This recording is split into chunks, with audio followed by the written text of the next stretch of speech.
va tourner dans 2 Corinthiens chapitre 4. Et nous allons parler en fait, vous allez comprendre en fait pourquoi cet homme derrière le pupitre vous parle tout le temps, vous crie dessus, vous pousse à faire certaines choses. Vous allez comprendre ce que Dieu attend de vous. Vous allez comprendre notre but dans la vie. Vous allez comprendre plein de choses ce matin, je l'espère.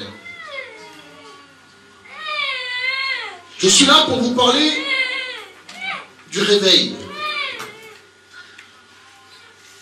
Et comme je disais souvent, pour moi, ce pays qui est la France a besoin d'être secoué et réveillé. Amen. Nous tous, nous pouvons être prêts à dire Amen, à dire oui à ces choses, à dire oui Seigneur, à dire ramène le réveil Seigneur. Et j'aimerais partager quelque chose. Je vais reprendre un petit peu de ce que je disais jeudi, qui était une bénédiction. Jeudi ça a été. Et avant de noter ça, j'aimerais qu'on aille au dernier verset de la Bible, le dernier chapitre du dernier verset de la Bible. Le Seigneur Jésus parle et il dit une chose. Le Seigneur Jésus a dit, je reviens bientôt. Amen. Et en disant ça, le Jean, il était là, il a dit, Amen Seigneur, reviens vite. Amen, oui, reviens. Ça a été le dernier verset du dernier chapitre, du dernier livre écrit dans la Bible. C'est Jésus-Christ lui-même qui dit, je reviens. Ensuite, pour comprendre ce verset, et pour comprendre ce que c'est que le réveil, pour comprendre ce que c'est que la France attend, il faut qu'on comprenne que la France qui lève la main, les églises qui lèvent la main, le pasteur qui lève les mains et dit « Envoie le réveil !» Il y a tellement d'églises de réveil aujourd'hui en France, ou partout dans le monde. Beaucoup de gens demandent le réveil, beaucoup de gens demandent « Seigneur, envoie le réveil, Seigneur !» Ceci, cela. Et le Seigneur m'a amené à traverser un livre, une histoire dans la Bible pour me faire comprendre en fait ce que c'est que réellement le réveil. Et donc le mot réveil veut tout simplement dire être réveillé, n'est-ce pas? Être alert, n'est-ce pas? Alerté. Être, un autre mot pour dire, être éveillé, être alert. Alerté, alerte, savoir ce qui se passe, n'est-ce pas? Un réveil est utilisé afin que tu puisses te réveiller, n'est-ce pas? Donc si tu attends que le réveil fasse quelque chose dans ta vie, ça veut dire que tu es en train de dormir, n'est-ce pas? Et que tu as mis le réveil à une certaine heure, et qu'ensuite tu dors, et que tu attends que le réveil sonne, n'est-ce pas? Et toute la France, et toutes les églises, et tous les pasteurs, et tous les chrétiens qui prient et qui demandent le réveil, m'incitent à comprendre qu'ils sont endormis. Amen? Les pasteurs n'aiment pas ça. Les gens n'aiment pas trop que je prêche comme ça, mais je vais quand même le faire. Bruno va m'aider pour sortir d'ici. Attention. Il y a Bruno et puis il y a Sophie. Ils vont m'aider à sortir, ils vont m'escorter parce que ça ne va pas faire plaisir à certains. Et pour comprendre ça, moi je ne suis pas là à demander le réveil. Je vais vous expliquer pourquoi. Les gens ils disent, oh, le pasteur Joseph ne demande pas le réveil. Vous allez comprendre pourquoi. Parce qu'elle est déjà dans ma vie. Je ne suis pas endormi. Et pour que vous compreniez cette différence, et qu'à partir d'aujourd'hui, nous tous nous partons d'ici et nous comprenons cette chose, il faut qu'on aille dans cette histoire qui nous parle de la venue de Jésus. Apocalypse, chapitre 22, verset 20 ou 21, je ne me rappelle plus, ou le dernier verset, c'est quel verset ça?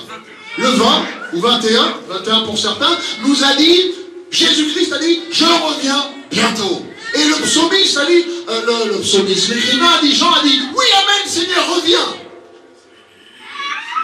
Mais ça fait plus de 2000 ans à peu près, 1000 et quelques années qu'il a dit qu'il revenait.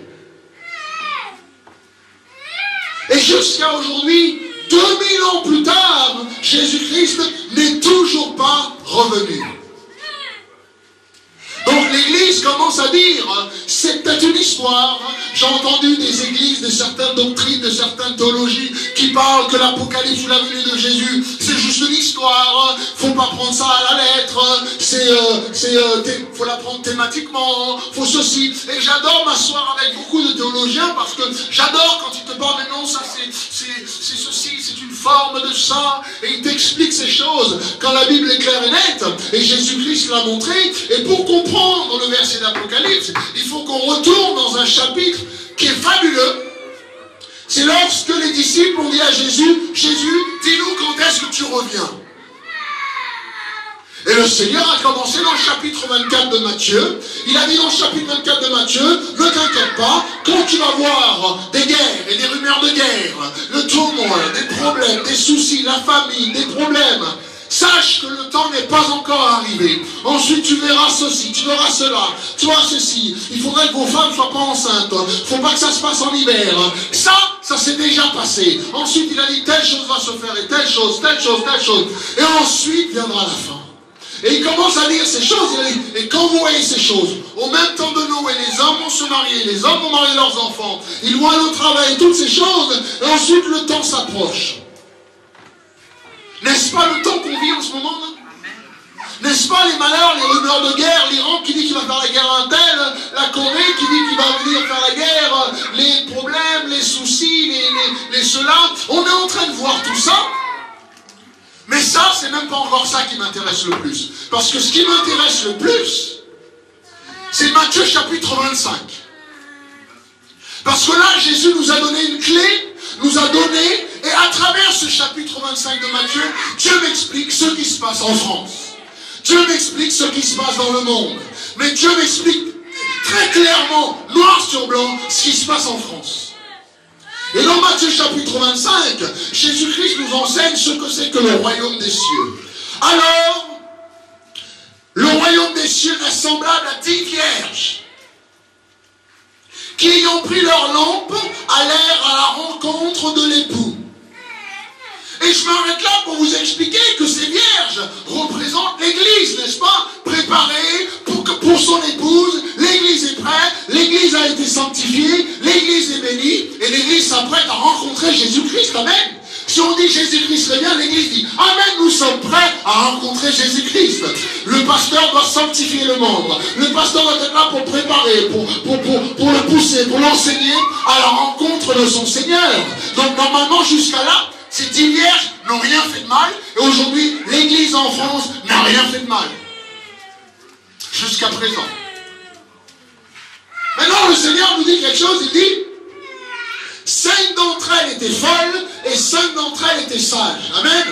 La folle, le mot folle ici veut dire sans sagesse, illiterate, un petit peu tête en l'air. 5 d'entre elles. Il me dit que dans ces églises-là, je parle d'église, il n'y en a pas que 5, mais dans le monde, il y a une partie des églises qui sont sans sagesse, parce qu'ils vont faire une erreur cruciale. Elles étaient préparées. Elles étaient appelées à l'évangile. Elles étaient appelées à être sauvées. Elles étaient appelées à être mises à part pour le Seigneur. Elles étaient vierges. Elles s'est purifiées. Elles s'est préparées. Et les 10 en même temps vont vers l'encontre de Jésus-Christ. Mais il y en a 5 qui ont fait une erreur. Même en marchant vers Jésus-Christ, ils ont fait l'erreur. C'est dur, hein?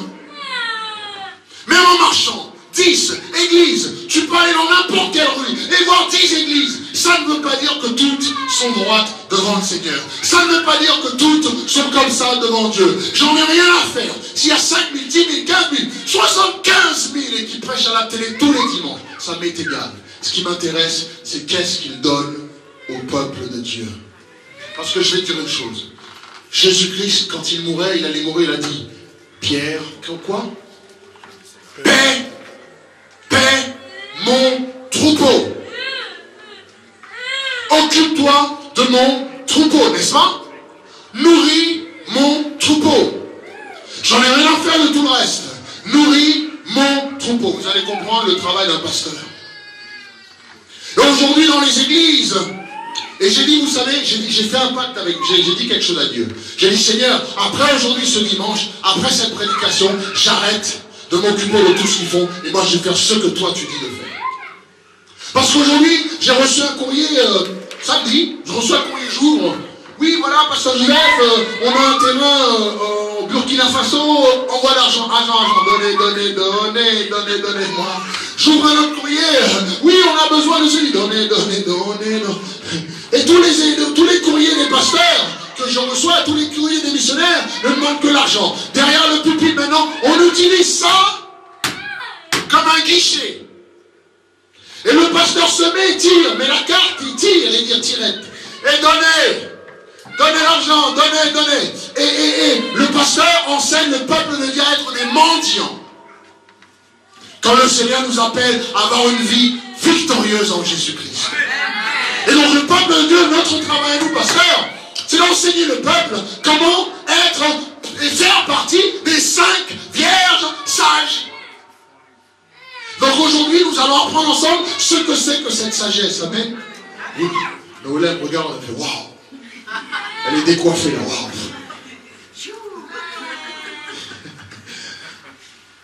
5 d'entre elles étaient folles. 5 d'entre elles sages. Et la Bible dit, verset 3, les folles, en prenant leur lampe, ne prirent point d'huile avec elles. Et une lampe veut dire, lorsque nous allons traverser,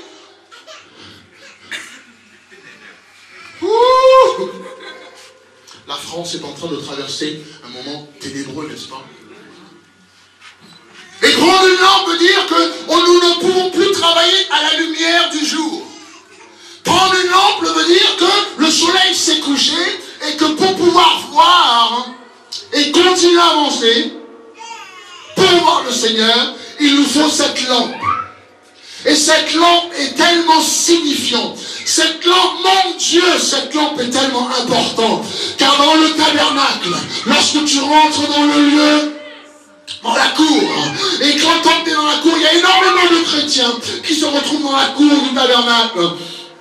Mais mon Dieu, aucun d'entre eux n'est encore rentré dans le lieu saint. Une fois que tu mets les pieds et que tu rentres dans le lieu saint, le Seigneur, Jésus-Christ est mort sur la croix, n'est-ce pas? Jésus-Christ a donné sa vie pour nous. Et on connaît l'histoire, pendant qu'il était dehors de la croix, on a entendu le rideau qui s'est déchiré, n'est-ce pas? Mais mon Dieu, il a déchiré le rideau du lieu très saint, du lieu saint. Il ne l'a jamais déchiré à l'extérieur du tabernacle. Donc nous chrétiens, il faut déjà qu'on rentre dans le tabernacle. Et tant de chrétiens se trouvent à l'extérieur. Et à l'extérieur du tabernacle, il n'y a pas de providence. Même si tu viens à l'église, même si tu viens t'asseoir à l'église, tant que tu n'es pas dans le lieu saint, il n'y a pas de providence. Tu peux tout simplement demander pardon. Tu peux venir me voir tous les dimanches. Je peux prier pour toi tous les dimanches. Tant que toi-même, tu ne rentres pas dans le lieu saint, il n'y a pas de providence. Pourquoi? Amen, ça va? Ça va bien? Ah, j'ai vu l'image qui est là. Parce que lorsque tu rentres dans le lieu saint, la Bible dit qu'à droite, il y a la table de showbread. Il y a la table où il y a les pains. Les pains de propitiation, là, les pains, la providence, la nourriture. Il y a tout ce que tu as besoin sur la droite. Ensuite, la Bible dit sur la gauche, il y a la menorah, où il y a la présence, l'onction continuelle du Saint-Esprit. Et dans l'onction, il y en a 9 branches. La dernière fois, il y a quelqu'un qui m'a trompé. Il y en a 9 branches. Et dans chaque branche, les 9 dons du Saint-Esprit sont représentés dans cette menorah. Et ils sont là. Et ils brûlent continuellement. Mais cette menorah qui nous guide vers le Seigneur se trouve dans le lieu saint. Amen. Dans le lieu saint. Et homme de Dieu, femme de Dieu, chrétien, homme, femme, enfant, tant que tu ne rentres pas dans le lieu saint, il n'y a pas de providence. Tu te demandes, mais pourquoi il n'y a pas de Saint-Esprit? Pourquoi je ne ressens rien? Pourquoi tu ne pourvois pas? Rentre!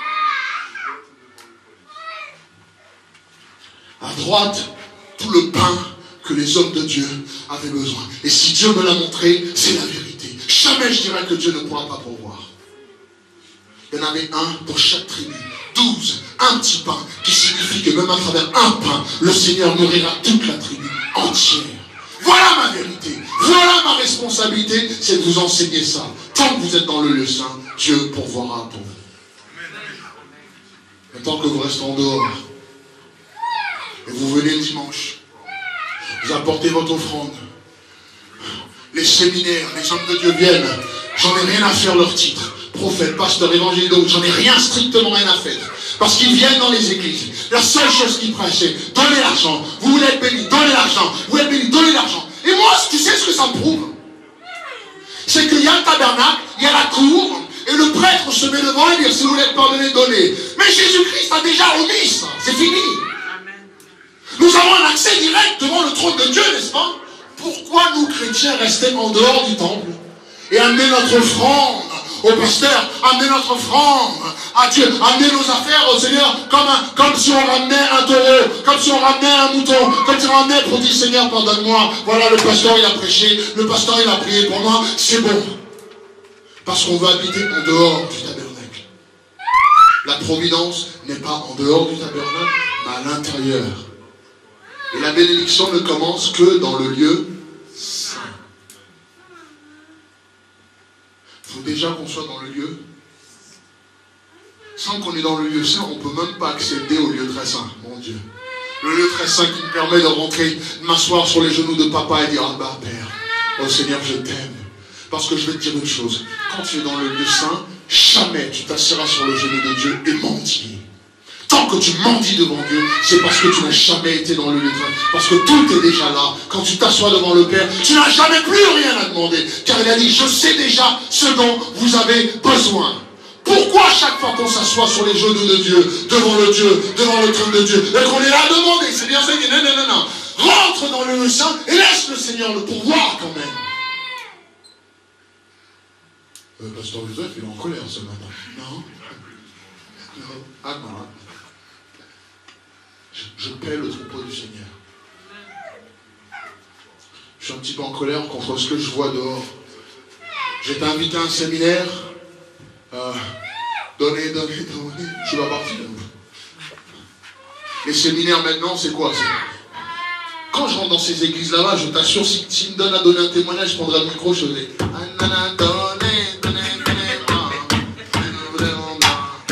Et nous, église ici, lorsque vous allez dans un séminaire, on vous demande de payer pour recevoir une bénédiction, lève-toi et...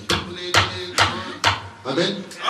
Parce qu'il y a beaucoup de chrétiens, beaucoup de pasteurs, ils savent que si j'y vais, je débarque, c'est ce que je fais.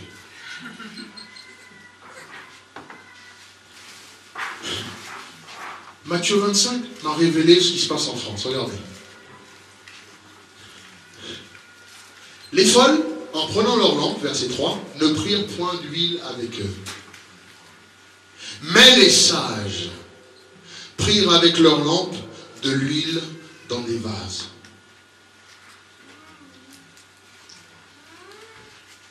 Voilà le verset qui frappe la France. Lisons-le ensemble, s'il vous plaît. Comme l'époux tardait, toutes s'assoupirent et s'endormirent. Le mot endormi, c'est le contraire de réveiller, n'est-ce pas? Envoie le réveil, Seigneur! Parce que dans l'attente depuis 2000 ans de la venue de Jésus-Christ, toutes les églises se sont endormies.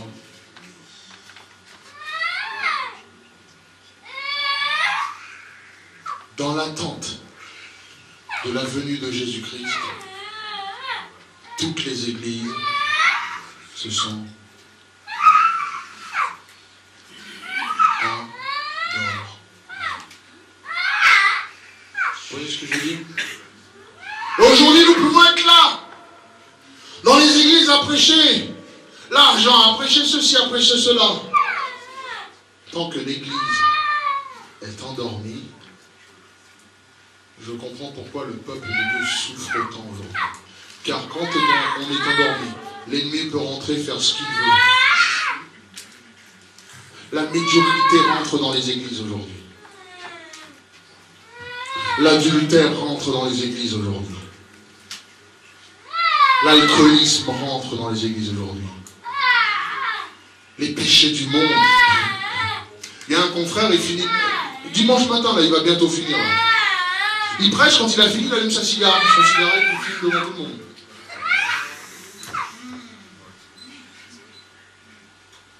Une église pas très loin, là, ils ont...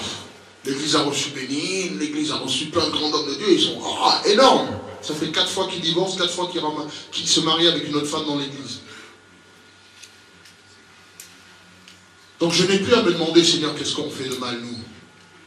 Pourquoi tu ne remplis pas? Parce que dans les derniers temps, ils vont se donner une foule de docteurs qui leur donnera des enseignements qui leur plairaient à eux. Ne parle pas contre le péché, pasteur. On me dit souvent, prêche pas contre le péché, pasteur. Prêche pas contre la fornication. Prêche pas contre être ensemble sans être marié. C'est la normale, c'est nous, c'est culture. Je bénis Dieu que Didier est venu me voir hier, il m'a dit, pasteur,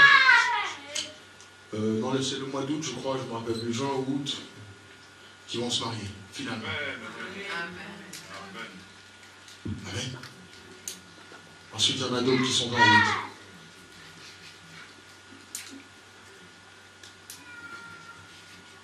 Pasteur, prêche pas, c'est la vie comme ça.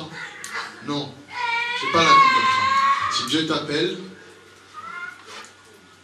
à le servir, mettons-nous droit, n'est-ce pas? Non, ça sert à rien, je vais dans la rue, je fais t'as pas le droit de fumer, t'as pas le droit de boire, parce que jamais ils vont venir. Et Paul a dit, ça sert à quoi de les condamner quand eux-mêmes le savent que ce qu'ils font n'est pas. Mais tu me viens dans la rue, tu me dis, c'est pas bien dans la boîte de nuit, je dis, mais attends, mais je le sais, mon gars. C'est pour ça que je me cache et mes parents ne savent pas. Qu'est-ce que j'ai pas besoin de toi de venir me dire que c'est pas bien de boire. Tu comprends? Donc ce qu'on fait nous chrétiens dehors, ça sert strictement à... Il faut les aimer. Les aimer et leur dire que Dieu les aime dans leur état où ils sont. Hier soir, je suis rentré de la réunion et tout de suite après, je suis rentré. Regarde ce que j'ai fait. Je suis rentré et dit, Sabrina, il faut que je me sorte. Elle a pris le hachis parmentier de midi que je n'avais pas mangé. Elle a pris le hachis parmentier, elle a mis ça sur la table. Et le petit Kinan, il saute, il met sa main dans le... Dès que j'arrive pour manger, il fait pareil. Donc il saute, il met la main dans le... il me regarde là, comme à la sauvage. On mange comme ça, je dis, vas-y mon fils. Et je mange, et puis elle me sort du jus, et puis je bois le jus, mon téléphone, j'arrive. Et puis je dis, je reviens. Je laisse le plat, là, j'arrive. Je n'avais pas mangé à midi du matin jusqu'à... Mais hier, je me suis retrouvé dans une voiture en discutant avec un jeune. Et il me parlait des choses, il voulait écouter l'évangile. Ça fait quelques mois qu'il me connaît. Et il m'a dit, Pasteur Joseph, comment ça se passe ceci, cela? Moi, je voudrais venir à Dieu, mais quand j'entends les pasteurs qui me disent, faut pas faire ceci, faut pas aller cela, faut pas aller dans un café boire un verre, faut pas faire ceci, faut pas jouer au rami, faut pas faire ceci, faut pas faire cela. J'ai dit, ah bon? J'ai fait, il me dit, mais ça ne veut pas revenir, on ne vit pas en tant que chrétien. J'ai dit, mais attends de venir chez nous. J'étais en train de leur parler, il dit, oui, on dit que les cartes sont sataniques. J'ai dit, ah bon, les cartes sont sataniques? Je ne savais pas ça encore. C'est pas mal, quoi d'autre? Oui, mais rentrer dans un bar, c'est satanique. Ah bon? Mais sous le chaison en cachette, c'est pas mal aussi ça. Et puis on commence à discuter, et puis je suis resté tard, et puis je lui ai dit, écoute mon ami, si je suis dans la rue, quelqu'un vient m'inviter à l'église, viens, je t'invite à l'église. Si je lui dis non, je dis toujours non. Vous avez de la chance d'être chrétien membre de cette église. Parce que si vous m'avez rencontré pour m'inviter à l'église, je vous aurais donné un mauvais caractère. Pourquoi ton église? Qu'est-ce qu'elle a de mieux ton église que les autres? Elle est où ton église? Donne-moi la feuille. Donne-moi la feuille. Elle est où ton église là? Je fais ça des fois. Elle est où ton église là? L'église du 3 fois Saint Dieu d'Amour qui est descendu sur la terre pour nous. C'est quoi ce nom? Tu disais, au lieu d'avoir un nom simple, l'église du 3 fois Saint Dieu d'Amour qui a versé son sang pour nous, qui est descendu sur la terre. Et je commence à les narguer. Je suis pasteur, mais je veux savoir le peuple de Dieu, qu'est-ce qu'elle est en train de faire dans ce pays. Et je leur dis, pourquoi ton église, mon frère? Dis-moi. Parce que Jésus nous aime. Oui, mais pourquoi, comment tu sais que Jésus nous aime? Moi, j'ai pas envie de venir. Ah ben d'accord, vas-y. À ce moment-là, je m'arrête, je dis, voilà, je me présente pasteur Joseph. Et je dis, je vais te dire un truc. Tu m'insultes, mon ami, quand tu m'arrêtes dans la rue pour me dire que tu m'aimes soi-disant. Tu m'invites dans une église et quand je ne veux pas venir, tu m'abandonnes. N'insulte pas le peuple de Dieu comme ça.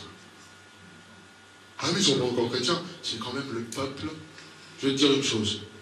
Quand vous venez ici, ne dites jamais plus que l'église a quelques membres. Je suis pasteur d'une église de plus de 175 000 personnes.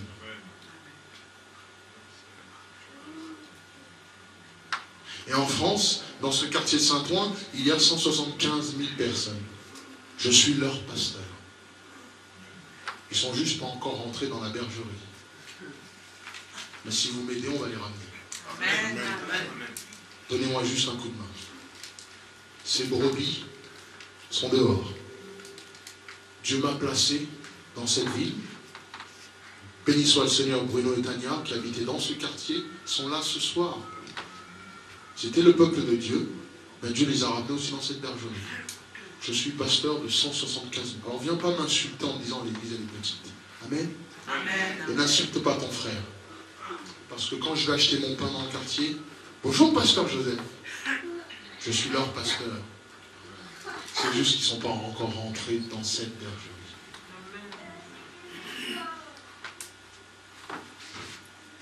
Et je parle aux jeunes, je disais, mon frère, tu sais, je ne vais pas t'insulter comme ça à venir à l'église. Je veux d'abord que ma femme rencontre ta femme, qu'on présente les petits-enfants, qu'on boit un verre ensemble et qu'on discutera. Il m'a dit, pasteur Joseph, j'ai jamais vu un pasteur comme merci. Merci. Je suis parti, je suis rentré, il était minuit 30. Je rentre chez moi, je fais ramène-moi l'archi parmentier. J'avais pas mangé. À midi, j'ai pas mangé. Ramène-moi l'archi parmentier. C'était le meilleur archi parmentier que j'ai jamais mangé. Pourtant, c'était préfabriqué. Hein. Mais là, il était bon. Et je commence à manger. Il me restait le petit bout de pain qui était là. Mais elle n'a pas bougé parce que j'ai mes manières. Je leur ai rajouté, j'aurais pas aimé. Tu sais, il faut que ça soit bien la fourchette, pile poil, je suis. Je mange le petit bout de pain qui reste, je bois le verre et puis je sais, voilà, finalement je peux dormir. Et à 6 h du matin, le Seigneur me réveille, boum. Et je réfléchis. Je suis en train de dire, Seigneur, pourquoi je suis réveillé? Et ma pensée va sur ce jeune homme. Et je me dis, je prends le téléphone pour l'appeler, je dis non, je ne vais pas l'appeler. J'ai attendu jusqu'à 7 h. Je dis non, je ne vais pas l'appeler parce que peut-être que je lui dis que je l'inviterai plus tard. Donc moi je fais vite. Pour terminer le culte peut-être tout à l'heure, aller au bowling, rencontrer la dame. Ensuite prendre Sabrina et le petit. Parce que quand vous voyez qu'on quitte le culte, vous pensez qu'on rentre chez nous. On va visiter les gens, on va parler aux gens. Et donc j'allais quitter ici pour aller le voir. Et le matin, je dis non, peut-être qu'il va être embêté, mais je vais le laisser, il va penser que je le nargue là. Il va penser que je le pousse à bout. Je dis, je le laisse, Seigneur, j'ai parlé, je le laisse. Je me lève, tôt, je fais tous les affaires, on se prépare, on vient. Quand j'arrive au feu rouge là-bas, pour venir au culte, parce que tous les samedis matin, tous les dimanches matin, maintenant le culte ouvre à 9 h pour prier, donc ce matin il y avait René, on priait ici. J'arrive au feu rouge là, mon téléphone sonne, c'est lui. Il dit, pasteur Joseph, t'es où? Je suis devant chez toi, j'aimerais venir à ton église. J'ai pleuré, j'ai dit, Seigneur, pardonne-moi, j'ai pas compris ce que tu voulais ce matin. J'ai déposé Sabrina, a dit, retourne le chercher. Ben, j'ai dit, je dépose mes affaires, j'arrive. Il m'a dit, mais non, pasteur, j'étais déjà là-bas, j'étais devant chez toi. J'ai dit, je suis désolé, tu me pardonnes. Je lui ai dit, le Seigneur m'a réveillé ce matin pour venir te prendre.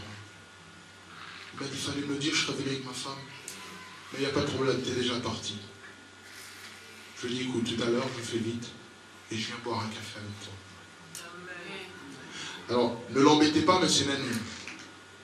Ils le connaissent en plus. Et lui et sa femme, ils ont dit, viens, après le culte, viens me voir.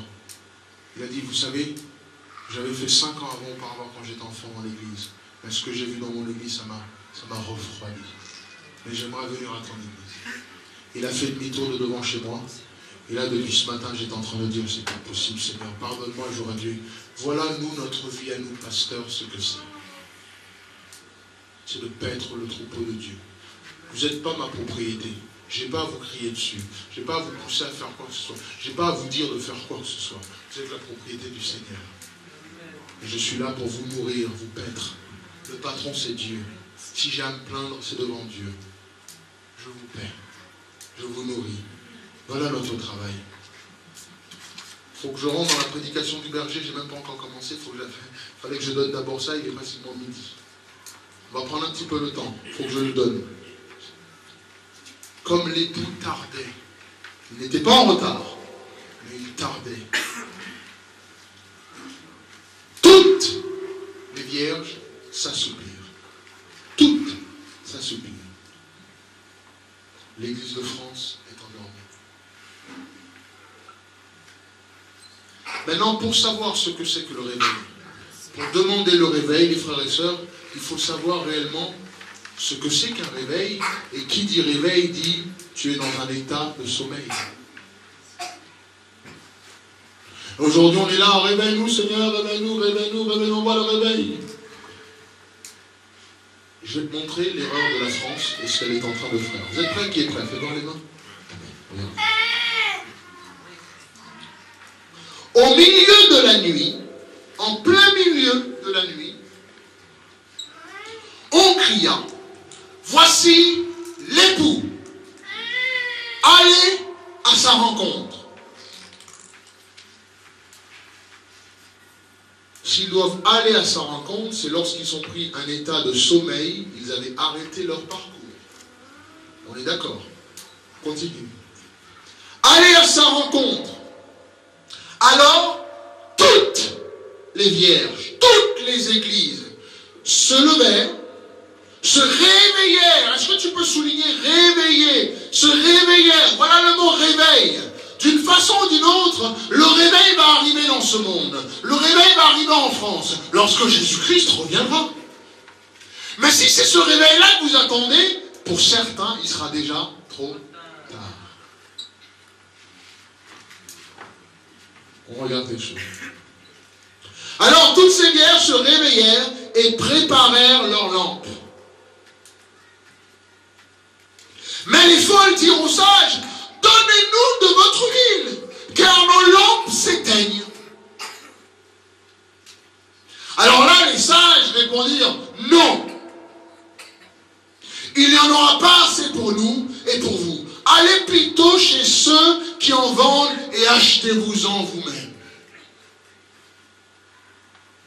Aujourd'hui, la France est tellement en manque de réveil qu'il fait venir des pasteurs de partout. Il y a le réveil au Brésil, il faut qu'ils viennent. Il y a le réveil aux États-Unis, il faut qu'ils viennent. Donc ils vont essayer d'acheter le réveil. Et je dis vraiment devant le Seigneur, achetez. Parce que quand ces hommes viennent dans ce pays, ou en Guadeloupe, mon Dieu, comment ils sont en train de piller ton pays. C'est plein. Ils arrivent. C'est toujours des signes, des prodiges, des miracles, des réveils, nanani, nanana. Et ils arrivent, mais il faut leur payer, mon ami. Si tu manques... C'est pour ça qu'il faut m'escorter après, parce que là c'est chaud, là, je crois. Ils ne se déplaceront pas tant qu'il n'y a pas ça. Donc parce qu'ils ne sont pas réveillés en France, ils sont en train d'appeler les réveils, parce qu'au Brésil il y a le réveil, amen.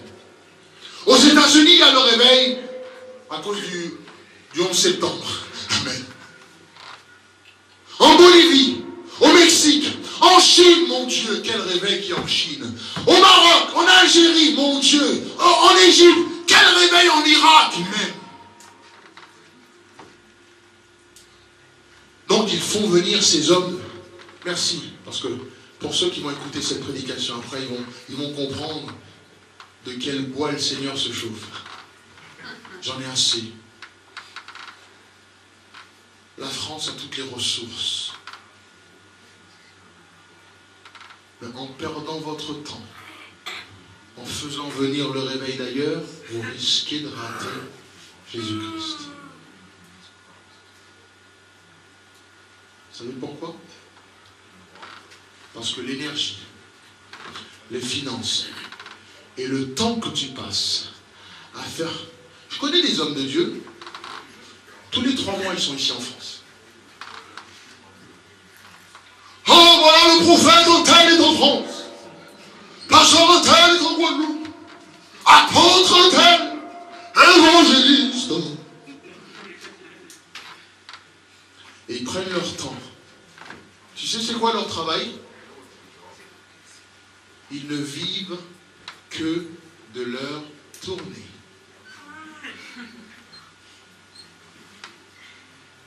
Janvier, il est ici, amen. Il fait toutes les églises. En février, il est dans le sud de la France. En mars, il est dans l'est. Avril, mai, juin. Et c'est pour ça que tu vois, Le février de l'année prochaine, il te dit qu'il est encore ici, parce que sa tournée l'a bouclé. Ils vont me tuer, mon frère. Je suis en train de casser leur... En Guadeloupe, j'ai un nom maintenant, je crois. Vos confrères, ils m'ont donné un nom en Guadeloupe. Le casseur d'église. J'ai dit non, pas casseur d'église, casseur de business. Je prêche l'évangile, toujours. La dernière fois, je suis parti prêcher en Guadeloupe, je ne sais pas, parce que je suis parti juste pour voir un confrère, son église là-bas, et ça ne s'est pas fait. J'avais vu ta mère, et finalement, il y a quelqu'un qui me demande de prêcher. Et quand j'arrive, il ne savait pas, il ne me connaissait même pas. J'arrive, l'Esprit de Dieu commence à montrer des choses, et je prêchais. Il a perdu son église, il m'a fait un nom en Guadeloupe, casseur d'église. Aujourd'hui en Guadeloupe, il y a 1000 personnes. Je viens de recevoir encore un mail, ils sont en train de louer une salle et ils m'attendent à venir leur prêcher. Voilà le casseur d'église qu'il est en train de faire. C'est de venir prêcher et paître le troupeau du Seigneur. Casseur de business, ouais. Le pasteur, il arrive, il met sa voiture en bas. Eh Marc, hein, tu me remplis l'essence. Hein. C'est quoi ça? Faut me faire à manger, hein. C'est un homme de Dieu, hein. Comment passer mes chemises, hein. C'est quoi ça? Serviteur de Dieu veut dire ce que ça veut dire. Serviteur de Dieu.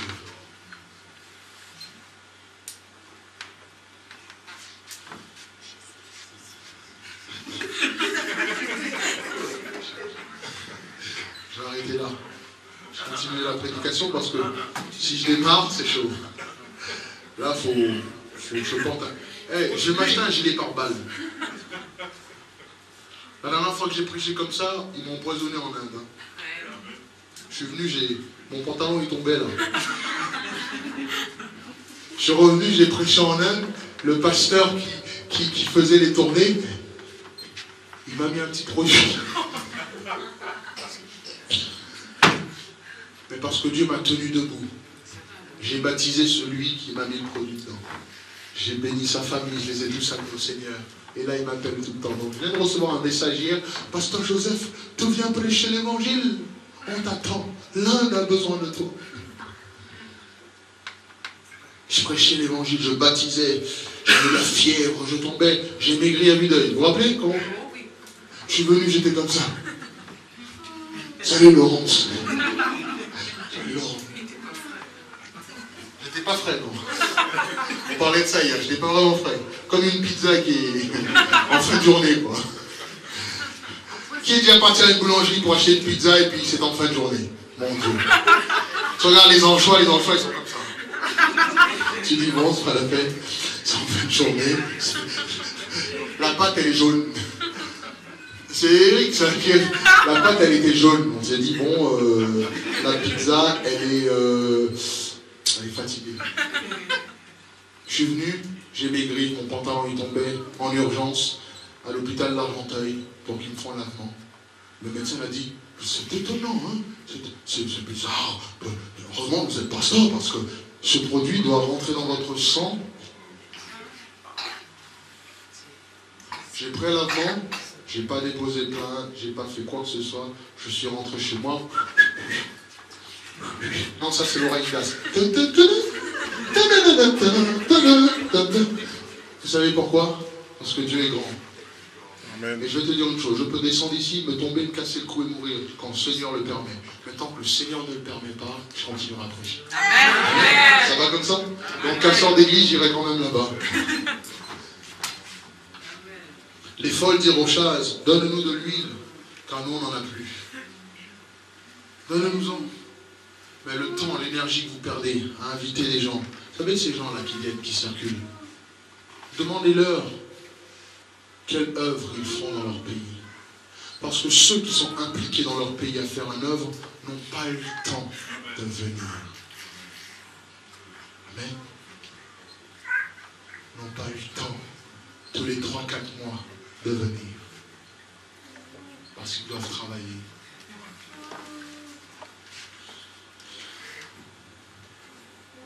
Pendant qu'elles allaient en acheter, verset 10, l'époux arriva. Et celle qui était prête avons prêché ton évangile. Seigneur, j'ai une église de 3000 membres. Seigneur, j'ai fait... Comment tu peux nous abandonner? On n'était pas prêts. Dieu prendrait celles qui sont... Jésus-Christ a dit dans Matthieu chapitre 24, il y aura deux dans un champ, l'un partira, l'autre restera. Deux dans un lit, l'autre montera, l'autre restera. C'est celui qui est prêt. C'est celui qui est en Jésus-Christ.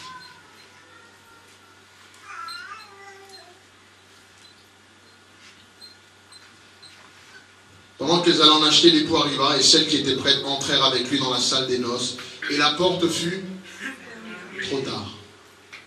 Pourtant, elles étaient vierges. Ça veut dire qu'elles ne se sont pas données à aucun autre homme que Christ, préparé pour Christ, comme l'Église. Saint, droit, pas d'idolâtrie, on n'a pas de statue, on n'a rien ici, on adore Dieu. Vous ne vénérez pas un homme, vous ne faites rien. On adore Dieu, on est là, on est saint, on est pur, on est bien. Alléluia, on chante, gloire à Dieu. Mais si nous perdons notre temps, que quand Christ revient, il nous manque. Vous savez une lampe. Une lampe, c'est comme ça. Quand elle brille, vous savez comment, à quoi vous devinez s'il y a de l'huile ou pas? À la flamme. Donc j'en ai rien à faire du nombre de gens qu'il y a dans une église. Ce qui m'intéresse, c'est la beauté de la flamme.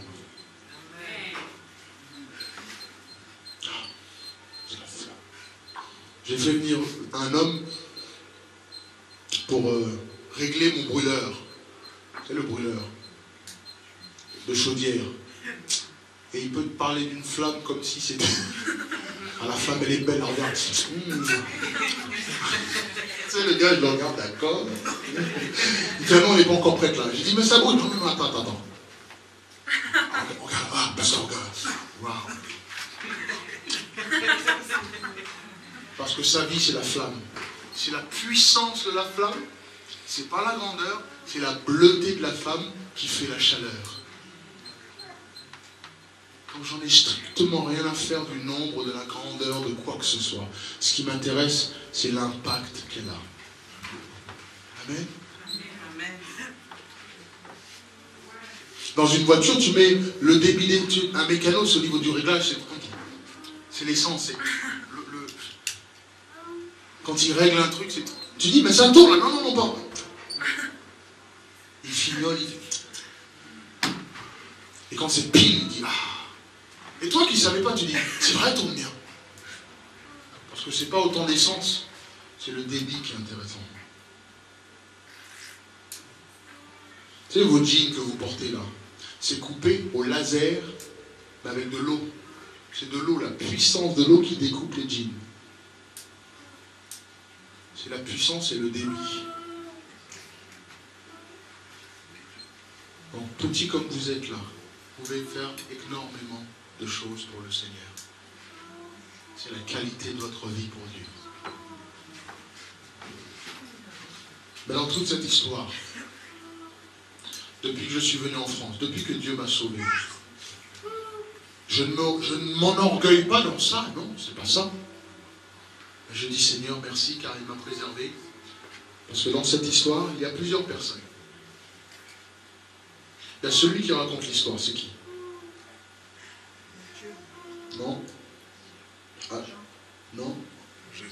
Jésus. Très bien, non mais elle a bien dit, c'est dans Matthieu, tout à fait, mais c'est Jésus qui raconte. Il dit, alors le royaume des cieux est comme ça. Le deuxième figure dans cette histoire, c'est qui? C'est les vierges, n'est-ce pas? Troisième figure dans cette histoire, c'est qui? C'est l'époux. Et il y en a un quatrième qui est caché, c'est tellement beau. C'est que dans toute cette histoire, il a un petit rôle dedans, mais mon Dieu, quel est le rôle est primordial? C'est celui qui crie. Réveillez-vous, car l'époux a...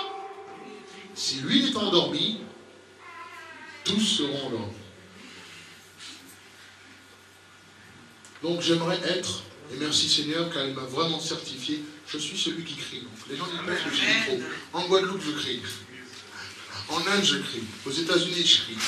En Angleterre, je crie. En Allemagne, je crie. Je continuerai toujours à crier. L'époux arrive, préparez-vous.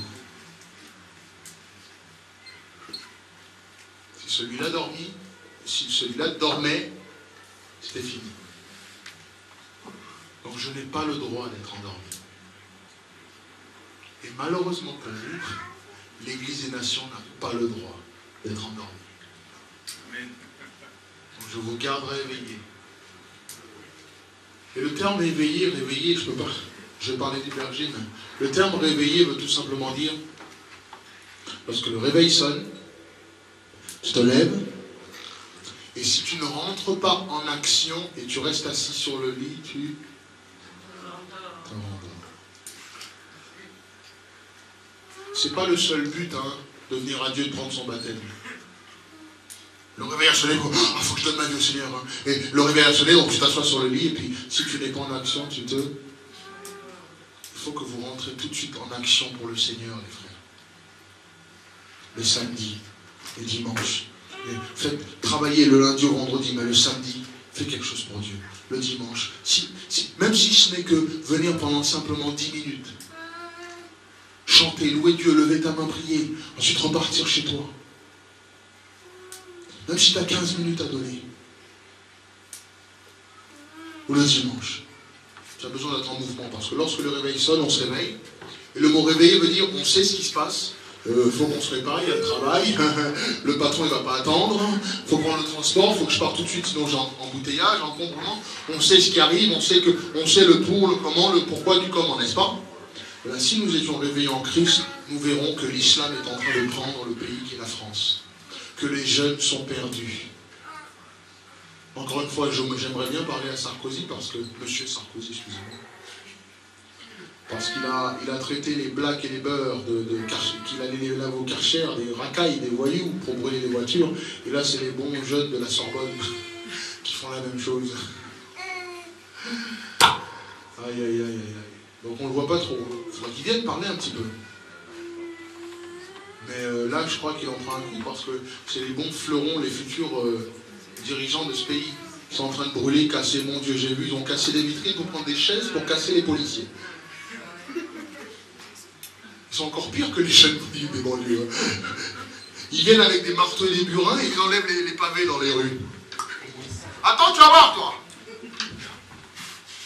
T'as une équipe qui vient avec pavé burin qui balance les pavés aux autres pour que les autres ils balancent.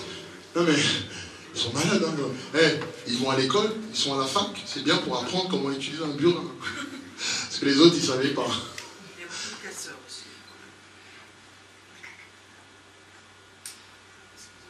Arrêtez-les. Il faudrait les arrêter. Il faudrait les encercler.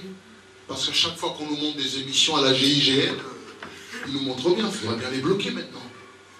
Parce que les pauvres, ils n'ont pas brûlé les voitures.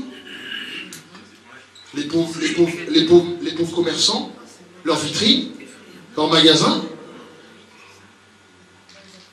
C'est malheureux. Ça, c'est une église réveillée qui voit ça se passer.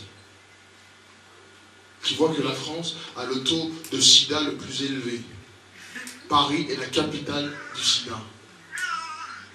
En France, il y a un taux de suicide chez les jeunes énorme. Il faut voir ça. Il faut voir le besoin. Il faut voir qu'en France, il y a 0,6% de chrétiens nés de nouveau seulement. Ça fait 325, 330, allez, 350 000 chrétiens comme vous ce matin seulement. 6 millions de musulmans pratiquants. J'ai écouté un imam parler la dernière fois, il a dit « Notre but, c'est de prendre le pouvoir en France. » Donc je veux parler à Sarkozy. On a écrit des courriers, j'aimerais le rencontrer. J'aimerais rencontrer les hommes politiques aujourd'hui et leur dire « Donnez-nous la possibilité de vous aider. » Vous avez reçu Schumacher, là. Non, pas Schumacher, Boubaker, là. Vous avez reçu, c'est pas un homme du plus culte musulman que vous avez besoin, c'est un homme de Dieu que vous avez besoin. Un homme du culte de Dieu que vous avez besoin. En France, on va prier avec le président, aux États-Unis, en Allemagne, en Suisse, en Belgique. Permettez-nous, M. Chirac, de venir. On a besoin d'aider les hommes qui protègent ce pays. Les hommes qui sont là toujours devant, qui sont à l'affût de toutes sortes de bombes. La France a peur maintenant parce que l'ennemi est l'intérieur. Que peut-on faire pour les aider? Monsieur Chirac, je suis là, je suis votre homme s'il faut. Et pas seulement ça, jeudi dernier, nous avons prié que Dieu envoie un Joseph, un Daniel, un Samuel, un Élie, un Ésaïe, quelqu'un qui pourrait rencontrer ces hommes de Dieu. Ces hommes, je veux dire, politiques, et parler. Ça m'est égal de former mon parti politique chrétien, j'en ai strictement rien à faire. Comment tu veux former ton parti politique chrétien quand tu as simplement 300 000 chrétiens qui ne sont même pas unis entre eux? Vous comprenez? Il y a du travail. Il y a du travail. Et en 2006 aujourd'hui, la France est le tiers-monde spirituel. Voilà où nous sommes. Le tiers-monde spirituel. Voilà où vous êtes. Et ça, c'est être réveillé. Et c'est ça, voir des hommes et des femmes de Dieu, de dire, travaillons ensemble, faisons quelque chose ensemble. On va tourner, je vais juste vous donner ce verset-là pour terminer. Je ne peux pas continuer. 2 Corinthiens chapitre 4. 2 Corinthiens chapitre 4, je vais vous donner un petit peu mon cœur, ce que c'est qu'un berger. C'est pourquoi, ayant ce ministère, selon la miséricorde qui nous a été faite, nous ne perdons pas courage. Amen. Quels que soient les troubles, quels que soient les problèmes, quelles que soient les difficultés, quels que soient les problèmes qu'on peut recevoir, quels qu'elles soient. C'est pourquoi, ayant ce ministère, selon la miséricorde qui nous a été faite, nous ne perdons pas courage. Nous rejetons les choses honteuses qui se font en secret. Nous n'avons pas une conduite astucieuse. Et nous n'altérons point la parole de Dieu. Mais en publiant la vérité, nous nous recommandons à toute conscience d'homme devant Dieu. Nous ne prêchons pas nous-mêmes, verset 5. C'est Jésus-Christ le Seigneur que nous prêchons. Et nous nous disons vos serviteurs à cause de Jésus.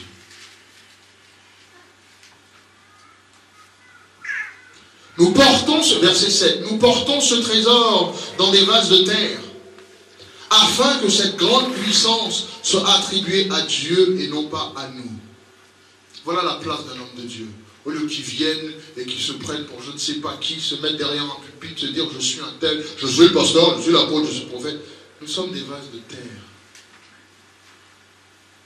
Et quelle grâce que Dieu nous fait, nous, de pouvoir annoncer l'évangile. Nous portons ce trésor qui est celui de Christ dans des vases de terre. Afin que cette grande puissance soit attribuée à Dieu et non pas à nous. Oh, je suis membre de l'église du pasteur, du prophète. Oh,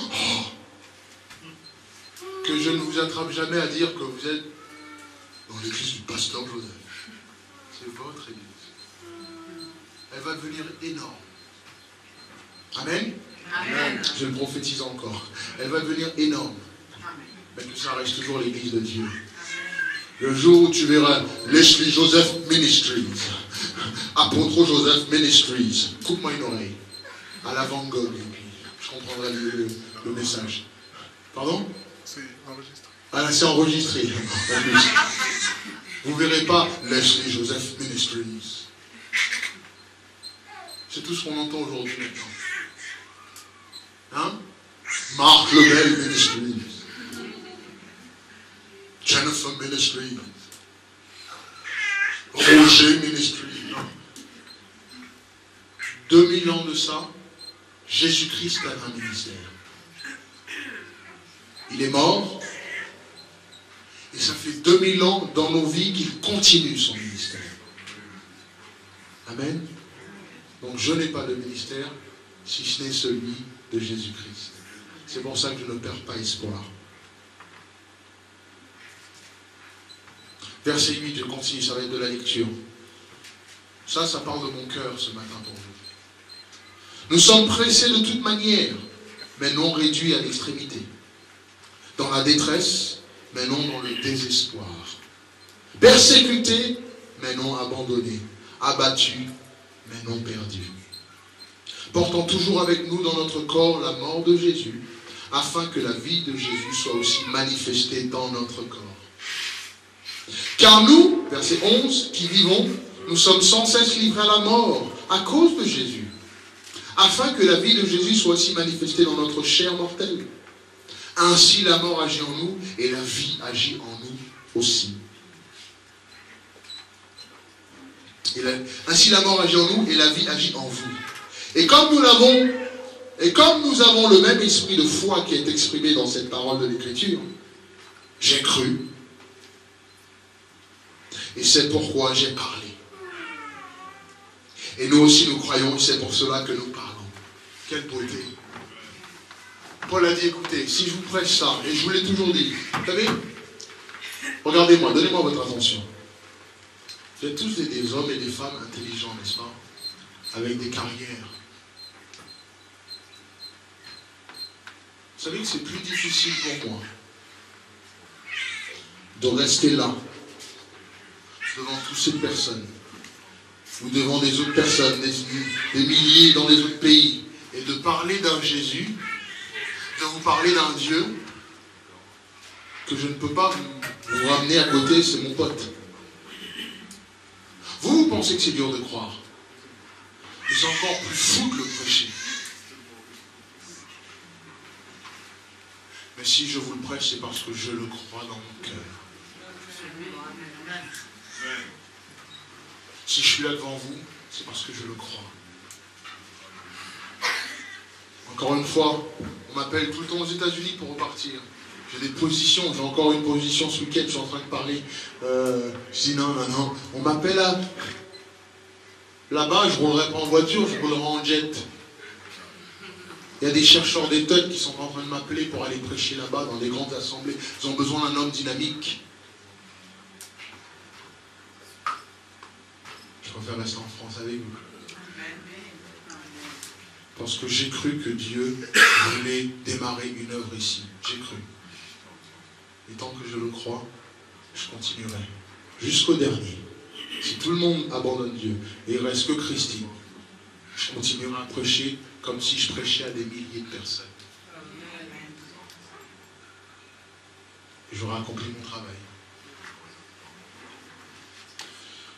Je continue vite fait. Verset 16. C'est pourquoi nous ne perdons pas courage. Et même si notre homme extérieur se détruit, notre homme intérieur se renouvelle de jour en jour. Car nos légères afflictions du moment présent produisent pour nous, au-delà de toute mesure, un poids éternel de gloire. Parce que nous regardons non point aux choses visibles, mais à celles qui sont invisibles. Car les choses visibles sont passagères. Oh, mais les invisibles sont éternels. Amen. Et là, j'arrive dans ma prédication. 2 Corinthiens, chapitre 5, verset 9.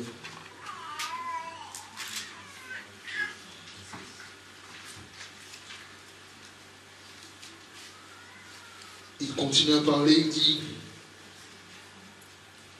nous sommes donc, verset 6, nous sommes donc toujours pleins de confiance.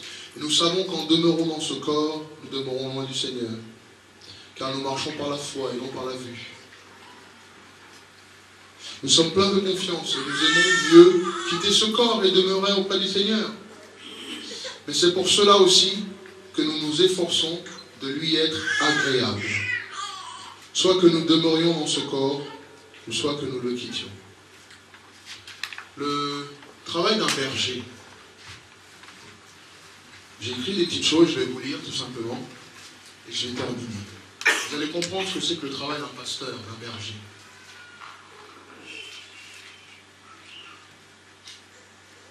C'est par un effort intense que nous avons à maintenir en première ligne, continuellement, cette vision et cette ambition que le Seigneur m'a donnée. C'est intense. Quand je suis chez moi, je parle à Dieu, je dis, mais est-ce que réellement tu vas faire quelque chose ici en France? Missionnaire vient, missionnaire s'en va. Pasteur vient, pasteur s'en va. Église qui s'ouvre tous les lundis, église ferme tous les lundis. Seigneur, nous sommes là. C'est intense, ça fatigue. Je suis à la maison, Sabrina dit toujours, t'es soucieux. Parce que c'est un effort. Non seulement de croire en Dieu, mais de voir l'assemblée, de dire, est-ce qu'eux ont compris ça? C'est un effort intense à ne jamais perdre de vue notre haut idéal. C'est un effort intense à ne jamais perdre de vue l'ambition. Car mon ambition n'est pas de simplement gagner des âmes. Mon ambition n'est pas de fonder des églises, même si je l'ai fait. Mon ambition n'est même pas de susciter des réveils, même si c'est mon appel. Mais ma seule ambition, c'est d'être en accord avec Jésus-Christ. D'être agréé par Jésus-Christ.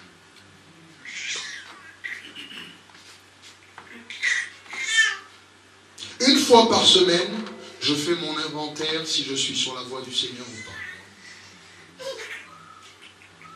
Une fois par semaine, je demande à Dieu, est-ce que je suis réellement sur ton chemin? Ou ai-je dévié? Si notre ambition n'est pas rigoureusement celle-là, de chercher l'approbation de Jésus-Christ, nous risquons nous-mêmes d'être reprouvés, nous pasteurs. Nous risquons nous-mêmes de tomber dans l'approbation, de l'opprobation, l'opprobre, je dis.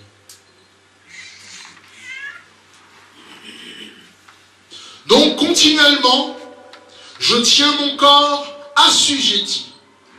C'est le mot de Paul, ça. De peur qu'il ne se précipite dans un mauvais chemin. Je voulais parler ce week-end. Je vous avais expliqué l'histoire de ce véhicule, le problème de véhicule que j'avais est réglé parce que j'ai refusé des voitures, des grandes voitures, des belles voitures, parce que au dernier moment j'avais appris que ce jeune homme, pour avoir ces voitures, c'était de l'argent de la drogue. Et pour pas que je dépose plainte, pour pas qu'il vienne fouiner dans ses affaires, il préférait acheter mon silence, avec des belles voitures. Et quand j'ai appris ça, j'avais le choix entre homme de Dieu. J'aurais jamais pu vous le dire, je serais venu en ML ici. Yeah. Enfin un tour. J'ai dit non.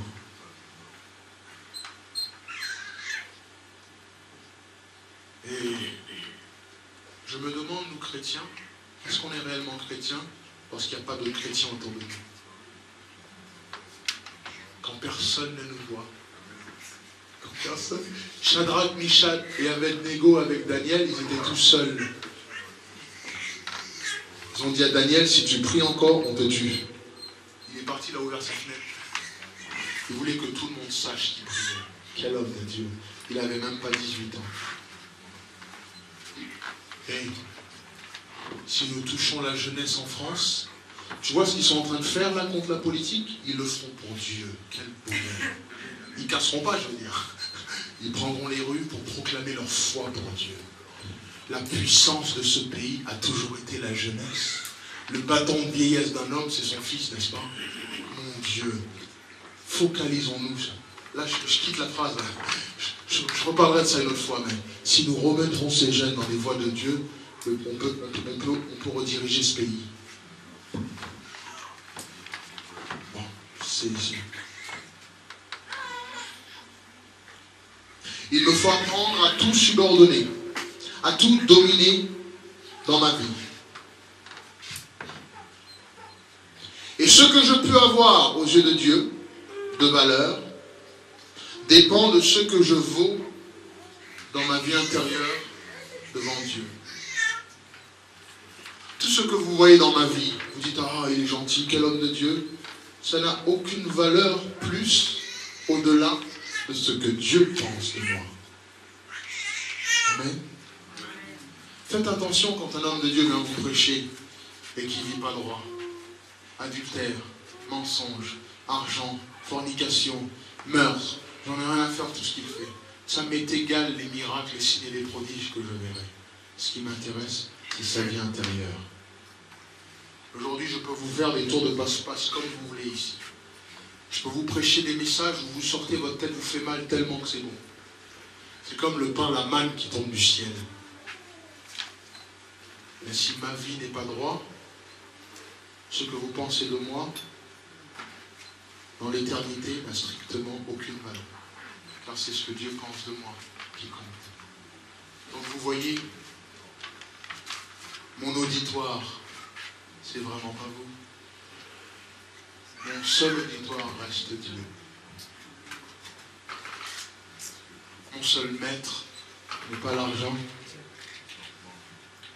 Mon seul maître reste Dieu. C'est pour ça que je prêche comme ça. C'est pour ça que je suis comme ça. C'est pour ça que je suis inflexible sur beaucoup de choses.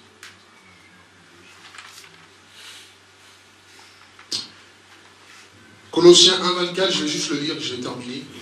Je me réjouis maintenant dans mes souffrances pour vous, dans mes sacrifices, dans mes difficultés. Et ce qui manque aux souffrances de Christ, je l'achève en ma chair pour son corps qui est l'Église. Des fois, nous croyons sentir des appels dans notre vie, mais quand Dieu nous saisit véritablement et nous envoie véritablement un appel dans nos vies, généralement, il devrait envoyer promener tous nos faux appels. Car l'appel que nous pensons que Dieu a pour nous, très souvent, n'est qu'un grain de sable comparé à la montagne de travail que Dieu a pour nous.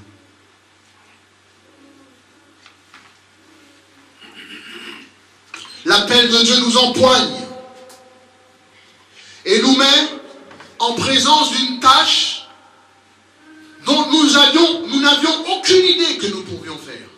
Tellement que c'est difficile.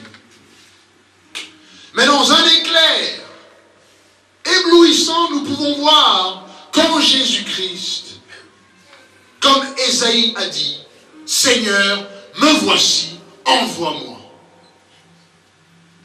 Un tel appel n'est pas fondé sur notre sanctification personnelle. Dieu met sa main sur nous et il fait de nous le pain rompu et le vin répandu. Mais pour écraser la grappe de raisin, il faut bien presser dessus.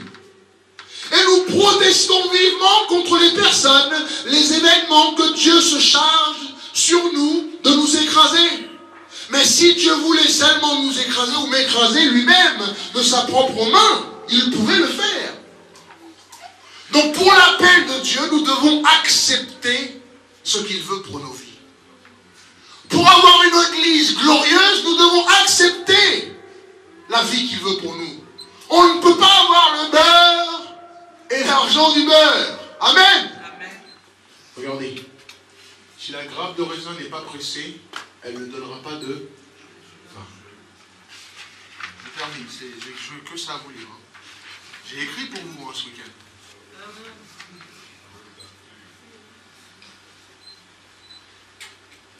Très souvent, vous ne vous laissez pas faire. Vous glissez entre les doigts du Seigneur comme une bille. Mais laissez Dieu agir dans votre vie. Et il fera de vous le pain rompu et le vin répandu dont vos frères et sœurs ont besoin pour vivre. Réclames-tu pour toi des grandes faveurs? Des fois, nous demandons des choses que Dieu ne veut pas pour nous. Nous demandons des appels que Dieu ne veut pas pour nous. Nous voulons aller dans des endroits que Dieu n'a pas prévus pour nous. Et arrivé là-bas, on se retrouve dans un dilemme. On se retrouve souvent dans le crossroad, dans la vallée de décision. Dieu m'as-tu envoyé là? Ne m'as-tu pas envoyé?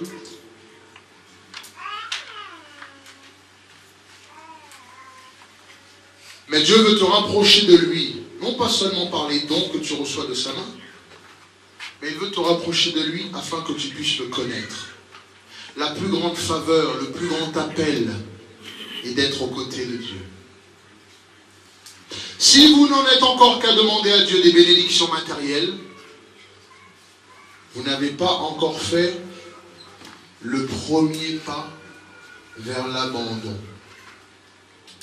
Et vous vous faites un christianisme à votre façon. C'est dur hein, ce matin. Je répète. Si vous n'en êtes encore qu'à demander à Dieu des bénédictions matérielles, vous en êtes encore loin de l'abandon. Car vous êtes en train de vous faire un christianisme à votre façon. J'ai bien demandé à Dieu le Saint-Esprit, mais je n'ai pas eu la paix.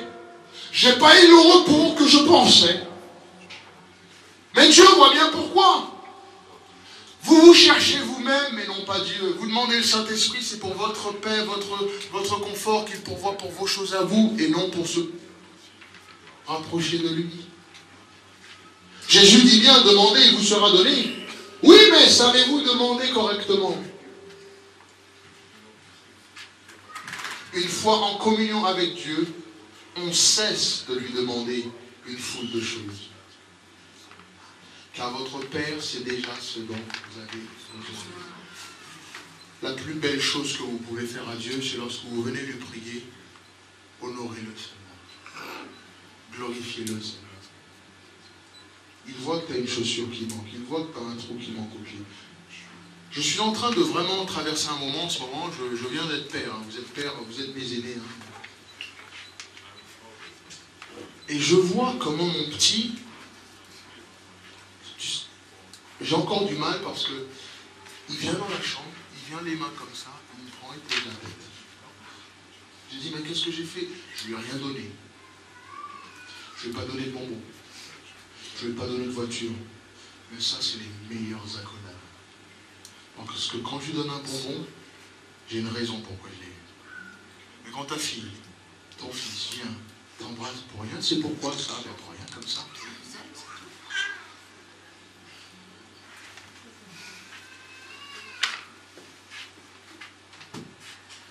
Quel est votre véritable but?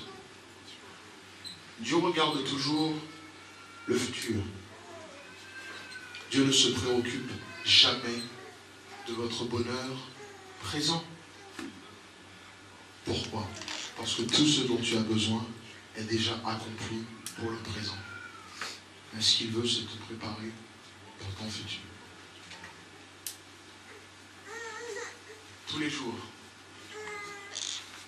Et j'ai voulu mettre, parce que c'est ma vie, c'est ce qui me pousse. Et aujourd'hui, je voulais vous le partager, ce que c'est qu'un berger. C'est un travail énorme. Peut-être que vous ne voyez pas. Mais, et tout ça, c'est pour vous. Parce que Dieu vous aime. Je vous aime. On va se lever ensemble.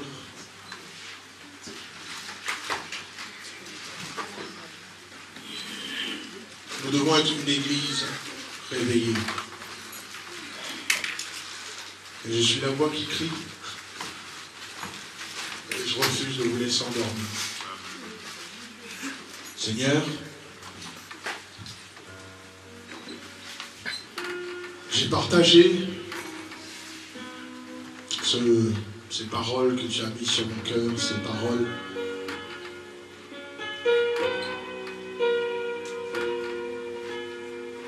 Et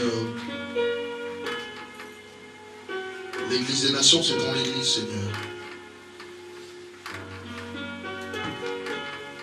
Prends-la entre tes mains. Je ne pourrai jamais être un bon pasteur pour eux toi qui m'enseignes comment les paître. Tu connais la brebis parfaitement. Car tu as conçu toi-même la brebis. Tu la connais parfaitement, Seigneur.